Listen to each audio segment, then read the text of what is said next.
Hey everybody, welcome back to my channel. My name is Robert. It's Tuesday, so I'm here to do another tag video. Today is a little bit of a different style tag. It was developed by a new booktuber, Amy, a booktuber from Australia. Her channel title is Polyreader, and she came up with the idea to explore books that we loved long ago and to see if we would love them again after we reread them with some distance between them. It's called the 3 Loved Rereads tag, and this is part 1, the before part of the video. Amy was talking about in her video books that she had read about a decade ago and wanted to explore how she has changed as a reader in that decade. For me, it's been much longer since I've read these books. I read these books back when I was either an undergraduate or a graduate student, so it's more like 25 or 30 years ago, and I haven't read them since, although they've always stayed with me. They're really important books to me. And so I thought, I am not one who rereads much. Typically in the past, the only books I ever reread were books that I have been teaching. And now that I'm not teaching, that's not really a necessity. And so I've always put off rereading books because I thought, well, that's one less new book that I'm ever going to get a chance to read.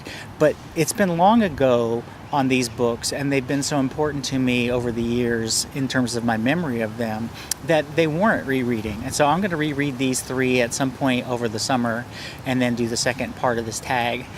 The first one of them I've mentioned before on my channel, and that is Salman Rushdie's Midnight's Children. This one came out in 1981, my sheet says. Rushdie's other book, The Satanic Verses, that got so much hoopla and attention, was already out by the time I think I read Midnight's Children. But Midnight's Children is the book that sticks with me.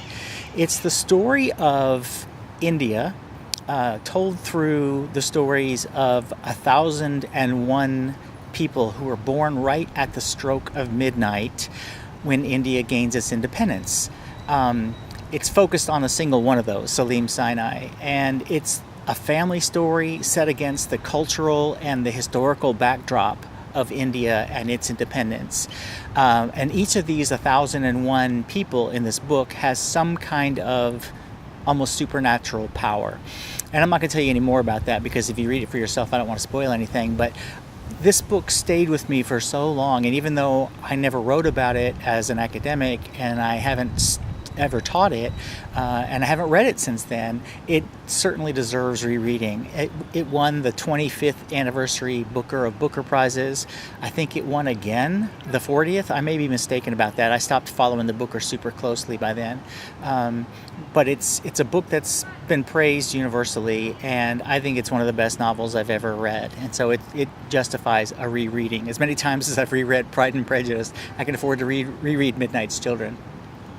The second one is a book I have read a number of times as a student. I wrote about it in my doctoral dissertation, and it's Waterland by Graham Swift. Most people know Graham Swift after he won the Booker Prize. I think he won for Last Orders, I'm not sure. And he had a new one out last year, Mothering Sunday, or Mothering Sundays, I forget the exact title. But it's one of his early books that I've always been drawn to, and Waterland is an amazing book. It is set in the fens of East Anglia, and it's a confessional narrative of sorts, which is why I was writing about it. I was studying confessional narratives in my dissertation. And the narrator is wrapped up in a story that recounts the purposes of history, the nature of families, the nature of relationships, and a lot of it is told in a way, and this is a little bit of a spoiler, but not much of one. It's told in a way where the narrator is using his narrative to hide from his own confession. It's his way of telling his story without telling his part in it, but of course that doesn't work. But it's a wonderful book. To me, it's Graham Swift's best book, even though he was awarded the Booker Prize for a later effort. I still think this is his best book. So Waterland by Graham Swift would be the second one, and I haven't read it since I left graduate school, and it certainly deserves to be reread. The third one, I was going to do A Fine Balance by Rohinton Mistry, and then it dawned on me, given that Amy included me in as an honorary Australian in her list of original tags, I should put at least one Australian author in there. And it dawned on me that one of my favorite books from the 80s and 90s is Thomas Keneally's. It came out in the United States as Schindler's List. It came out in the UK as Schindler's Ark. It's one, and I've mentioned this a couple of times, it's one of the very few books that has ever brought me to tears. And the movie just absolutely destroys me. I can't watch the movie without just, falling into a puddle. It's a Holocaust story, of course. Those are the books that affect me, it seems like the most. It's a Holocaust story, but it's focused a lot on a German industrialist named Oskar Schindler. He is just trying to survive wartime economy in Germany. And one of his bookkeepers is a Jew in a prison camp. And they kind of come to an agreement over time. And Schindler doesn't set out to do this. He kind of falls into it and then allows it to expand.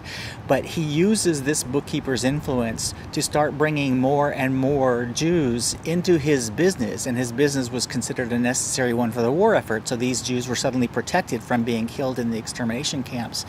And so he essentially, by hiding them within his own company, saved so many people from death in the extermination camps.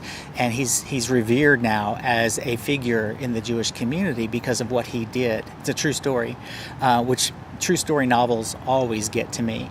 But I just remember it being so incredibly powerful. And of course the movie is just one I can't watch without being destroyed. Movies tend to get me more emotionally than books do. But so I haven't reread that one in probably 25 years either. So I think I'm going to reread that as my third choice and get an Australian author into the mix. So Midnight's Children, Waterland, and Schindler's List or Schindler's Ark, if you're in the UK, are going to be the three that I'll try to reread this summer.